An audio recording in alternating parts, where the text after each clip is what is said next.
요한복음 20장 19절에서 23절 천천히 한 목소리로 봉독해 올립니다. 이날 곧 안식 후 첫날 저녁 때 제자들이 유대인들을 두려워하여 모인 곳에 문들을 닫았더니 예수께서 오사 가운데 서서 가라사대 너에게 평강이 있을지어다 이 말씀을 하시고 손과 옆구리를 보이시니 제자들이 주를 보고 기뻐하더라. 예수께서 또 가라사대 너에게 평강이 있을지어다. 아버지께서 나를 보내신 것 같이 나도 너희를 보내노라. 이 말씀을 하시고 저희를 향하사 숨을 내쉬며 가라사대 성령을 받으라. 너희가 네 죄든지 사하면 사하여질 것이요 네 죄든지 그대로 두면 그대로 있으리라 하시니라. 아멘. 다 같이 자리에 앉으시겠습니다. 오늘 부활주일입니다. 정말 예수님은 부활하셨습니다. 오늘 정말 어디에 계시든지 정말 하나님께서 구원의 사역을 정말 이루시기 위해서 당신의 사랑하시는 아들 예수 그리스도를 이 땅에 보내셔서 십자가에 돌아가시게 하시고 죽음이 삼킬 수 없는 그 흠없는 자였기 때문에 죽음이 삼킬 수 없어서 부활하셨다는 것을 우리가 믿음으로 봐야 됩니다. 여러분 부활하셨다는 얘기는 주님이 죄가 없으셨다는 것입니다. 우리는 다 죽게 돼 있습니다. 다 죽는 이유는 성경에서 디클레어하고 있습니다. 죄의 싹은 사망이라고 얘기합니다. 그렇기 때문에 다 죽을 수밖에 없습니다. 근데 예수님께서 하나님이셨기에 사람의 몸을 빌어서 사람과 같이 되셔가지고 우리를 대신해서 십자가에 못 박으셨다는 겁니다. 그리고 우리의 죄를 다 사하실 수 있는 하나님 앞에 화목제물로 드려졌다는 겁니다. 그래서 예수님께서 십자가에 돌아가셨을 때 성소와 지성소를 가르는 휘장이 갈라졌습니다. 그래서 하나님과 화평할 수 있는 길을 예수 그리스도만을 통해서 갈 수 있다는 것을 알려주셨다는 겁니다. 그런데 많은 예수님께서 그렇게 말씀하시고 3년 동안 공생애 동안 말씀하셨는데도 이들이 잘 듣지를 못했습니다. 십자가에 돌아가신 그 장면을 보고 여인들이 물끄러미 쳐다봤습니다. 무덤에서 어느 무덤에 있나 하고 살펴보고 그 다음 안식일이 지난 후 주일날 새벽, 바로 오늘 새벽, 이 새벽에 이들이 이제는 제대로 장사를 해드려야지 하고 시체를 찾으러 무덤으로 갔습니다. 근데 걱정거리가 있었지 않습니까? 그 막달라 마리아하고 다른 마리아의 그 걱정거리가 뭐였습니까? 그 큰 돌을 누가 옮겨주랴. 그 걱정거리를 했는데 이미 돌이 옮겨져 있었습니다. 지진이 나서 돌이 옮겨지고 그것을 지키던 그 병졸들이 놀라가지고 다 도망을 갔습니다. 혼비백산에서 도망을 갔고 무덤에 돌은 굴려져 있었습니다. 그리고 그 여인들이 빈 무덤을 보고 살아계신 예수 그리스도를 목도하는 놀라운 위트니스, 증인이 됐다는 것을 우리가 압니다. 여러분 이날은 초실절이라고 말씀드렸습니다. 6월절 안식일 첫날이 바로 보리를 하나님 앞에 드리면서 하나님 앞에 첫 단을 드리며 이제는 많은 추수를 허락하실 것을 믿음으로 드리는 그런 날입니다. 근데 이 여인들은 보리 단을 따라간 것이 아니고 예수님을 그 장사를 지내러 갔습니다. 그런데 놀랍게도 자기가 생각했던 그 어려운 일, 난관들, 돌무덤 이런 것들이 다 옮겨지고 역사상 처음으로 부활하신 예수 그리스도를 직접 목도할 수 있는 빈 무덤을 보고 부활하신 예수 그리스도를 만나고 증인으로서는 놀라운 은혜의 자리에 섰다는 것을 여러분 잊지 마시기 바랍니다. 이 시사하는 바가 많습니다. 내가 사는 동안 뭘 최우선적으로 뒀는가? 정말 하나님 앞에 먹고 사는 것을 최우선으로 뒀는지 아니면 하나님께 경배드리고 예배드리고 하나님 앞에 최우선 시드는 그 시간을 가지고 있는가? 그걸 저희들이 알려주고 있습니다. 여러분 역병의 시간을 지날 때 사람의 지혜로는 이것을 해결할 수가 없습니다. 하나님께서 주시는 지혜로 하나님을 최우선시로 둘 때는 하나님께서 우리 앞에 놓여있는 난관도 다 없애주시리라고 저는 믿고 있습니다. 여러분 하나님 앞에 믿음으로 걸어갈 때는 주님께서 이 모든 난관들을 하나하나 해결할 수 있는 믿음의 길을 열어주신다는 것을 믿음으로 고백하시기 바랍니다. 여러분 우리 이 부활절 새벽을 특별히 6시에 했습니다. 왜 그랬겠습니까? 1시에서 우리가 편안히 자고 나서 그다음 1시에 드려도 되지 않겠나 이런 생각도 하실 수 있을 것입니다. 하지만 중요한 것은 이 부활절 예배 모든 주일에 드리는 예배의 주인이 누군가 다시 한번 생각하라는 얘기입니다. 우리가 아젠다를 세우는 것이 아닙니다. 우리가 계획을 짜서 하나님 요 시간에 오세요. 이러는 게 아니고 지금 예배의 주인은 하나님이시라는 겁니다. 하나님이 지금 예배를 받으시지 우리가 예배를 받는 것도 아니고 우리가 예배를 구경하는 것도 아닙니다. 하나님 앞에 진정으로 심정을 다해서 정말 갈급한 심정을 주님 앞에 드리는 것이 예배라는 것입니다. 여러분 전부 다 자기의 생각들이 있었습니다. 마리아와 다른 마리아는 예수님의 부활을 목도하기 전에 자기들의 생각이 뭐였습니까? 예수님 장사를 제대로 해드려야지 하고 유한 걸 가져가가지고 제대로 장사할 생각이 있었으나 그거는 자기 생각이었죠. 하나님의 생각은 아니었습니다. 베드로도 마찬가지였습니다. 베드로도 숨어 있다가 무덤이 비어 있다 그러니까 그냥 달려갔는데 자기 생각은 예수님이 그냥 무덤에 들어가 있는 것으로만 알고 있었지 부활하신 예수님은 몰랐습니다. 자기의 생각과 다 틀렸습니다. 엠마오로 가던 글로바라는 한 사람과 또 다른 제자는 예수님이 분명히 우리를 구원해 줄 구세주로 알았다고 고백하는데 그 길에서 부활하신 예수님과 동행을 합니다. 그리고 떡을 떼낼 때 결국 그들이 눈이 밝아져서 이분이 바로 예수님이신데 하고 그 밤길을 달려가지고 제자들에게 전파하는 일을 우리가 합니다. 다 우리는 우리 생각대로 걸어갑니다. 하지만 주님께서 간섭해 주셔야지만 하나님께서 누구신가 우리의 눈을 밝혀주시고 예수 그리스도가 누구신 것을 알려주신다는 것을 여러분 잊지 마시기 바랍니다. 오늘 이 귀한 부활주일 새벽 이 새벽을 가지고 저희들이 이렇게 예배드리는 이유는 진정 나의 주인이 누구인가 다시 한번 디클레어하는 겁니다. 나는 주인 아닙니다. 우리는 주인이 될 수가 없습니다. 그것이 바로 우리 이 말씀을 통해서 저희가 알려주고 있다는 겁니다. 주인이신 우리 주 예수 그리스도를 다시 한번 찬양드리며 정말 주님께서 오늘 우리에게 묻습니다. 예수 그리스도의 부활을 저희가 믿느냐? 보지 않고 믿는 자가 더 복되다고 말씀을 하셨습니다. 근데 사도 바울은 고린도전서 15장 3절과 4절을 통해서 우리에게 이렇게 고백을 합니다. 성경대로 그리스도께서 우리 죄를 위하여 죽으시고 장사 지낸 바 되었다가 성경대로 사흘 만에 다시 살아나셨다고 얘기하고 있습니다. 여러분 이것은 역사적인 사실입니다. 빈 무덤이 바로 그 증거라고 얘기하고 있습니다. 사람들이 가서 그 빈 무덤을 봤더니 세마포가 놓였고 머리를 쌌던 수건은 딴 곳에 개켜 있더라 하고 요한복음 20장 6절부터 기록되어 있습니다. 이 얘기가 왜 특별히 기록되어 있냐면은 유대인들은 지금도 이렇게 믿습니다. 예수 그리스도를 메시아로 믿지 않는 유대인들은 시체를 제자들이 이렇게 훔쳐갔다고 얘기를 하고 있습니다. 자, 근데 빈 무덤이 시체를 훔쳐갔다 그러면 세마포 채로 들고 가지 세마포 벗겨놓고 그 시체를 그냥 들고 가겠습니까? 그게 아니라는 얘기입니다. 이 얘기는 그리고 머리에 썼던 수건을 잘 접혀 있었다 그럽니다. 도둑질하러 가는데 그거를 지금 들킬까 봐 겁나 죽겠는데 그거 지금 개켜놓을 시간이 어디 있습니까? 후다닥 하고 가야죠. 그렇지 않다는 것을 지금 성경 말씀은 계속해서 우리에게 알려주고 있다는 겁니다. 그리고 믿지 못하는 자, 죽었다가 살아나? 말도 안 돼. 이런 자들에게 성경은 계속해서 예수님이 부활하신 몸으로 우리에게 이 땅에 12번이나 보여주셨다고 기록하고 있습니다. 그래서 주보에 보시면은 그 12번의 기록들을 다 이렇게 적어놔 드렸습니다. 여러분 증거가 하나, 두 개, 세 개 있어도 다 믿는데 12번이나 기록된 예수님께서 부활하셔서 제자들에게 나타나고 500명에게 한꺼번에 나타나시고 아직 그 부활에 하신 몸을 이렇게 보여주셨음에도 불구하고 믿지 못하는 이유는 우리가 눈이 밝아지지 못하는 겁니다. 믿지 않으려고 그럽니다.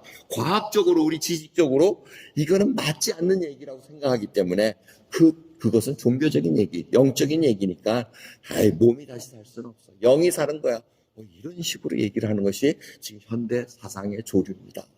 여러분 우리는 분명히 예수님께서는 몸이 부활하셨습니다. 부활체이신 몸을 가지시고 이제는 그 부활한 몸은 시공을 초월하게 돼 있습니다. 오늘 본문 말씀을 보면은 문이 다 닫혀 있는데도 주님이 들어오셨다고 얘기합니다. 그리고 먹을 것을 달라서 드시기도 하셨습니다. 그럼 이것은 무엇을 알려주시면 우리도 궁극적으로 이러한 부활체를 가질 수 있다는 겁니다. 갖게 해주시겠다고 약속하고 계십니다. 근데 주님만을 통해서 예수 그리스도가 나의 죄를 위해서 돌아가셨고 그리고 부활하셨다는 것을 우리가 믿음으로 고백할 때 이 일이 이루어진다는 것을 알려주고 있다는 겁니다.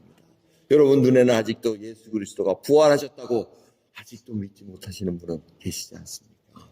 이것은 증거가 이미 있음에도 우리가 보지 않고 믿지 않으려고 마음 문을 닫았기에 생기는 일이지.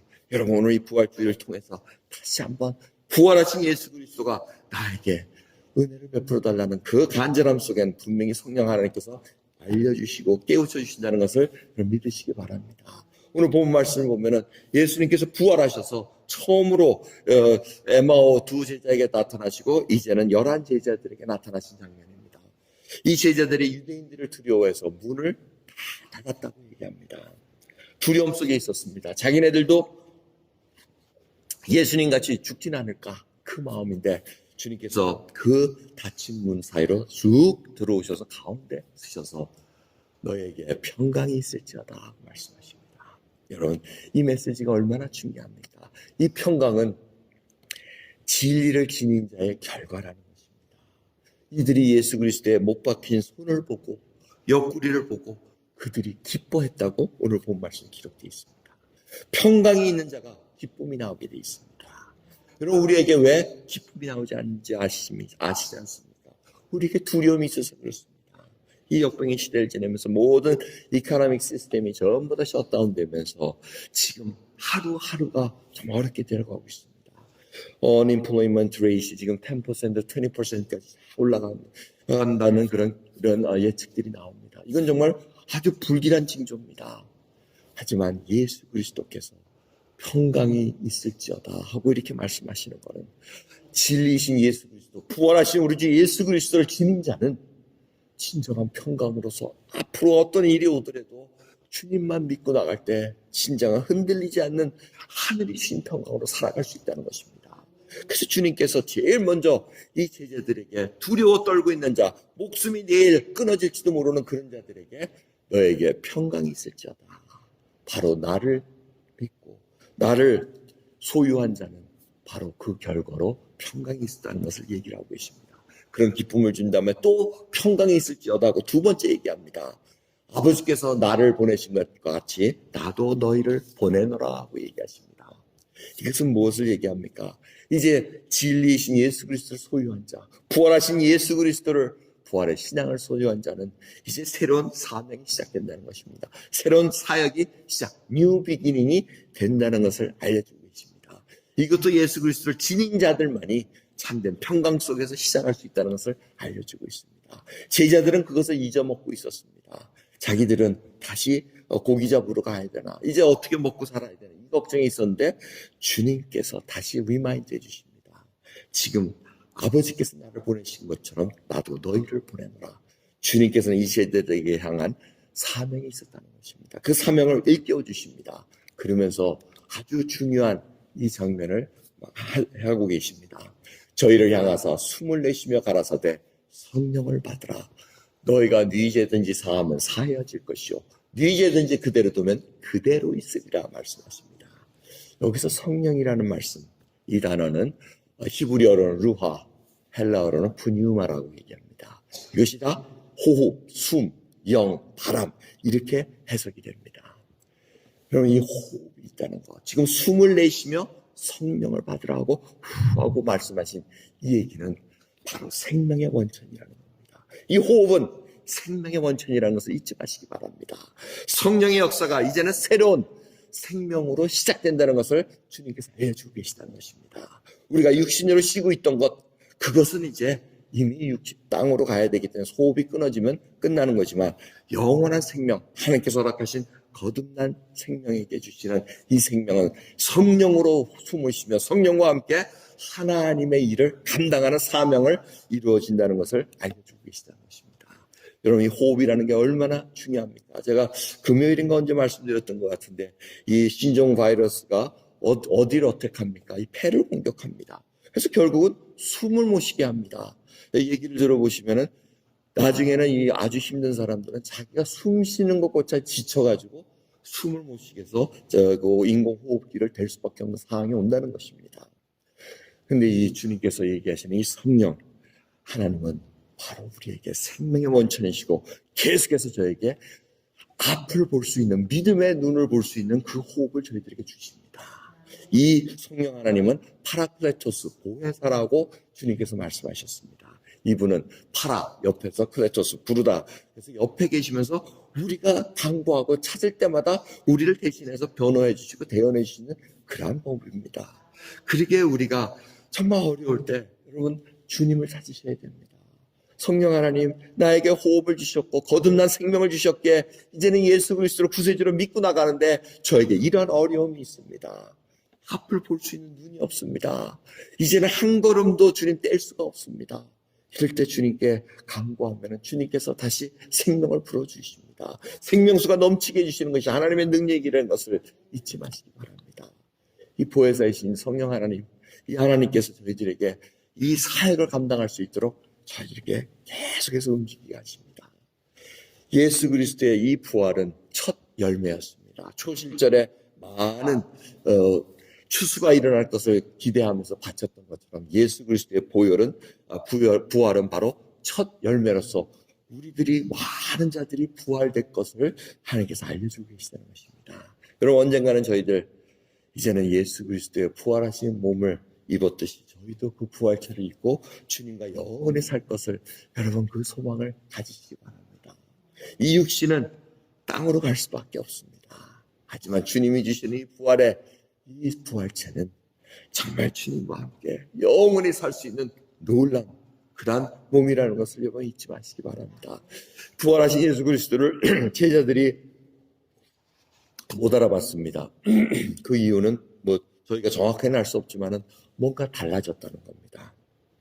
근데 그들이 영적으로 눈이 밝아졌을 때는 알아봤습니다. 뭔가 영과 연관됐다는 것을 알려주고 계십니다. 여러분 저희들도 우리가 부활절 되면은 저희들 다 이 모습은 아닙니다. 여러분들 제가 부활하면 대머리 계속 있을 것 같습니다. 아마 세상에 가장 멋있는 아주 그러한 자로 다 바꿔주실 겁니다. 여러분들도 마찬가지예요. 여러분들도 몸에 나 이 부분은 정말 하나님 왜 이렇게 만드셨지 하고 얘기하실지 모르지만 하나님께서는 부활체를 주셨을 때는 그거 다 가장 멋있는 자로 영의 그 모습대로 하나님께서 주시는 아름다운 모습을 주시라고 믿습니다. 그래서 여러분 이 성령 하나님께서 지금 주님께서 제자들에게 숨을 내쉬며 성령을 받으라고 하신 말씀, 이제 성령의 사역으로 시작된다는 것입니다. 그것이 새로운 사역입니다. 예수님께서 내가 올라가야지 너희들에게 도움이 된다고 유익이라고 말씀하요. 왜? 성령의 사역이 시작되기 때문에 그렇습니다. 성령 하나님께서는 각자의 심령들마다 거듭나게 하시고 믿음을 주시고 이제는 예수 그리스도의 구원의 사역에 참여케 하십니다. 이것이 저희들에게 부르심의 소망이라는 것입니다. 여러분 이 사역은 계속해서 우리들에게 놓여져 있습니다. 디모데후서 1장 12절을 보시면은 사도 바울이 디모데에게 이렇게 고백합니다. 내가 왜 이렇게 예수 그리스도의 구원의 사역 복음을 계속 전하는지 아느냐. 이를 위하여 내가 또 이 고난을 받되 부끄러워하지 아니함은 나의 의뢰한 자를 내가 알고 또한 나의 의탁한 것을 그날까지 저가 능히 지키실 줄을 확신합니다. 여러분 구원받고 소망을 받은 자, 새로운 사명을 받은 자는 그날까지 하나님께서 지켜주신다는 그날이 언제입니까?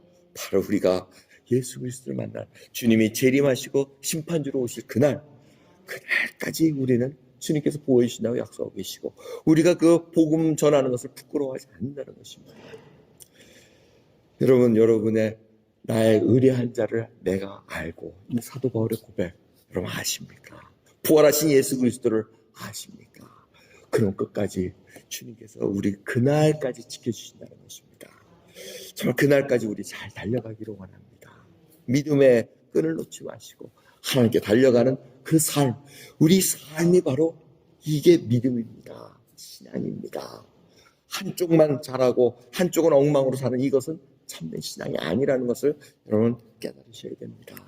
이 신종 바이러스를 통해 가지고 지금 이 세상은 완전히 다른 세상으로 지금 옮겨갈 상황이 있습니다. 앞에 있는 이 사진을 보시면 인도 뉴델리가 원래 사람들이 이렇게 스모그가 많이 일어나는 그런 상황이었다 그럽니다. 그런데 인도도 한 달간 셧다운을 시켜가지고 한 달 만에 이렇게 푸른 하늘을 볼 수 있는 놀라운 스모그가 다 없어지고 오염물질이 없어지는 그런 상황이 됐다 그럽니다. 또 인도의 그 북쪽에서는 항상 뿌해가지고 히말라야 산을 볼 수가 없었는데 지금은 히말라야 산이 다 보인다는 그러한 사진들이 나오고 있습니다.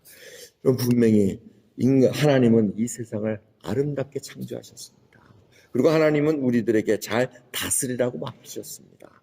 생산을 하는 것은 굉장히 아름다운 것입니다. 근데 이 생산이 인간의 탐욕으로 인해서 파괴하기 시작합니다. 자연계를 파괴하고 인간의 생태를 파괴하고 모든 것을 파괴한 것을 우리가 볼 수가 있습니다. 어쩌면 이 시간을 통해서 하나님 다시 우리들에게 일깨워 주십니다. 하나님께서 아름답게 창조하셨고 하나님의 뜻대로 창조하셨으나 죄가 들어와서 파괴시켰습니다. 타락입니다. 하지만 하나님께서는 그 타락한 것을 그냥 두지 않으시고 구원 베푸시기 위해서 예수 그리스도를 이 땅에 보내셔서 십자가에 돌아가게 하시고 부활하셔서 우리에게 영생을 허락하신 그 놀라운 구원의 사역을 우리가 잊지 말아야 됩니다. 지금 이 바이러스를 통해서 일어나가는 이 세상의 일은 바로 이러한 맥락 속에서 움직이고 있습니다. 세상은 점점 어려워지게 된다고 성경은 말씀하고 있습니다. 그러기에 주님께서는 끝까지 하나님을 믿고 예수 그리스도를 믿는 그 일에 참여하라고 우리에게 초청하고 계시다는 것입니다. 두 가지 예만 드리고 오늘 본문 말씀을 마치고자 합니다. 첫 번째는 Good Morning Miss Dove라는 영화가 있어요. 클래식 영화입니다. 1955에 나온 영화인데 소설을 배경으로 해서 쓴 영화입니다. 근데 이 미스 도브라는 분은 엘레멘터리 스쿨 티처였습니다. 근데 지리 선생님이셨습니다. 근데 이 영화를 제가 어저께 이렇게 딱 봤습니다. 어저께 뉴스로 보려다가 클래식한 무비가 나와서 이게 뭔가 하고 이렇게 봤는데 이 얘기가 점점 저를 빨려가게 만들더라고요. 근데 내용은 같다갑니다. 이 미스 도브라는 분이 아버지가 은행가였는데 은행 돌아가시면서 많은 빚을 지게 됩니다. 그래서 이 미스 도브가 학교 선생님이 돼서 모든 빚을 갚겠다 그러고 이 지리 선생님으로 취직이 돼서 갑니다.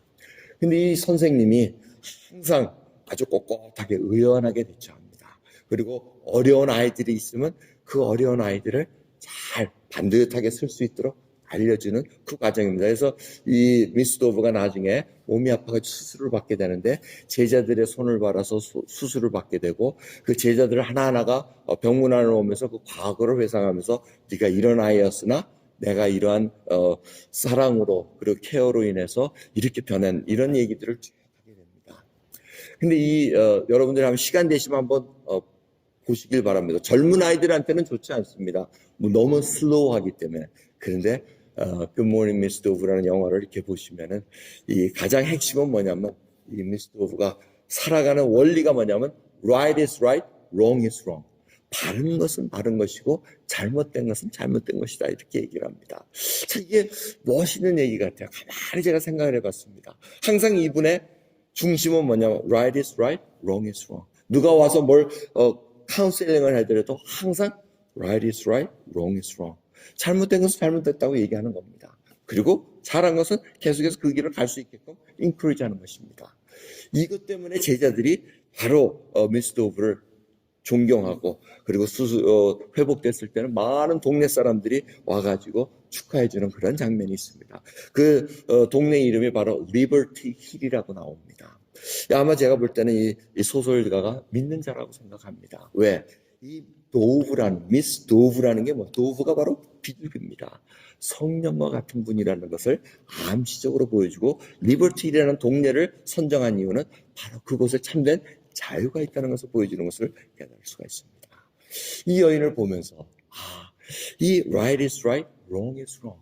죄를 죄라고 하지 않으면은 이게 바로 갈 수가 없다는 겁니다. 성령을 받은 자가 바로 이러한 프린시플 속에서 살아가야 된다는 것을 우리가 깨닫게 줍니다. 성령 하나님께서는 뭐라고 얘기하신다고 주님께서 말씀하십니까? 요한복음 16장 8절을 보면 그가 와서 죄에 대하여 의에 대하여 심판에 대하여 세상을 책망하시라 얘기합니다. 죄라 하면은 예수 그리스도를 믿지 않는 것에 대해서, 의라 하면은 내가 아버지께로 올라갔다는 거, 이제 더 이상 기회가 없다는 것을 얘기하십니다. 심판에 대해서는 세상의 임금이 이미 심판을 받았다고 얘기하는 것입니다. 지금 우리가 보고 있는 세상 임금들은 다 곤중의 권세 잡은 자들은 심판을 받은 자들입니다. 우리는 지금 그 땅에 지금 복음의 빛을 전하는 사명을 가진 자들입니다. 그래서 저희들 믿는 자들은 이 거룩한 백성으로서 right is wrong, right is right, wrong is wrong을 항상 생각하고 있어야 됩니다. 누가 오면은 우리가 인간관계 때문에 이거는 좀 그렇고 뭐 이런 식으로 우리가 그냥 덮어가려고 그러지만 죄는 죄라는 것을 분명히 알려줘야지만 그들이 회개할 기회가 온다는 것입니다. 그럼 그러기에 이 성령 하나님께서 이 도우같이 비둘기같이 정말 섭리 앉으시면서 가만히 순결한 자로서 우리의 삶을 영위하시고 정말 여러분들이 성령 하나님과 같이 사는 믿음의 자로서 이 세상을 미스 도우와 같이 살아가길 바랍니다. 그리고 영향력 있는 자로서 여러분들이 지금 아무 영향력이 없는 것 같으나 여러분들 영향력을 끼칠 수 있는 그런 자들이 있습니다. 그런 자들에게 정말 죄는 죄로 하나님께서 올바른 것을 올바른 길로 가르쳐 주시면서 나갈 수 있는 온전한 믿음의 길을 걸어가시기를 예수 그리스도에 축원합니다. 자, 그리고 마지막 교회에 관한 얘기입니다. 한 예가 있습니다. 여러분 미국 시골 고등학교 오케스트라 반이 있었다 그럽니다. 뭐 수준이 별로 그렇게 높지는 않은 시골 동네이기 때문에 높지는 않습니다. 근데 이 음악 선생님이 베토벤 9번 교향곡을 항상 이렇게 준비해서 들려준다는 겁니다. 그 사람들이 이상하게 생각했다는 겁니다. 아니 아이들의 실력도 모자라는데 왜 꼭 베토벤 9번 교향곡, 베토벤 9번 교향곡이 어떤 곡입니까? 이 베토벤이 귀가 완전히 먹어가지고 도저히 들리지 않는데 자기의 그 하나님이 주신 오감으로 이 베토벤이 하나님의 그 놀라운 하나님을 어떻게 더 표현할 수 있을까? 하나님의 그 모습을 어떻게 더 표현할 수 있는 그 갈등 속에서 만든 교향곡입니다. 그래서 교향곡 안에 합창을 넣은 것이 바로 이 교향곡의 특성입니다. 그래서 환희의 성가, 저희가 예배 마친 다음에 부를 찬송가 기뻐하며 경배하라, 이게 바로 베토벤 9번 교향곡에 나온 그 곡입니다. 이 합창곡과 같이 해가지고 하나님을 찬양하는, 그리고 자기의 그 어려운 상황 속에서도 나갈 수 있는 그거를 표현한 교향곡입니다. 근데 왜 이 시골 낑낑하고 바이올린 소리도 잘 안 나오고 이런 소리에 왜 하느냐 했더니, 아니 우리가 포기해버리면은, 우리가 이것을 안 들려주면 이 주민들은 언제 베토벤 9번 교향곡을 듣겠느냐는 것입니다. 저는 그 예를 들으면서 정말 가슴에 와닿습니다. 그럼 불완전하다고 버리겠습니까? 불완전하면 불완전한 대로 하나님께서 계속해서 사용하십니다. 여러분 눈에는 교회가 불완전하다고 보십니까? 하지만 하나님께서는 그 불완전한 교회를 계속해서 끌고 가십니다. 왜? 비전이 있어서 그렇습니다. 왜? 그 불완전한 교회를 통해서 예수 그리스도의 복음이 전하기를 원하셔서 그렇다는 겁니다. 그렇게 잊지 마시기 바랍니다. 참 교회가 어수룩하고 이렇게 힘든 것 같습니다. 지금 여러 가지 상황 속에 있지만 중요한 거는 그 불완전하다고 하나님께서 버리지 않으시다는 겁니다. 왜? 그 불완전한 속에서도 복음을 삐걱삐걱 대면서 전하는 그 메시지를 사용하기 위해서 우리를 사용하고 계시다는 걸 잊지 마시기 바랍니다. 여러분이 지금 불완전하다고 생각하십니까? 내가 보기에는 믿음이 저는 안 돼요. 그러지 마시기 바랍니다. 하나님은 알고 계십니다. 여러분 믿음 없는 거 하나님 더 잘 알고 계세요. 근데 그 불안전 속에서도 복음의 메시지가 전파되기를 원하시죠.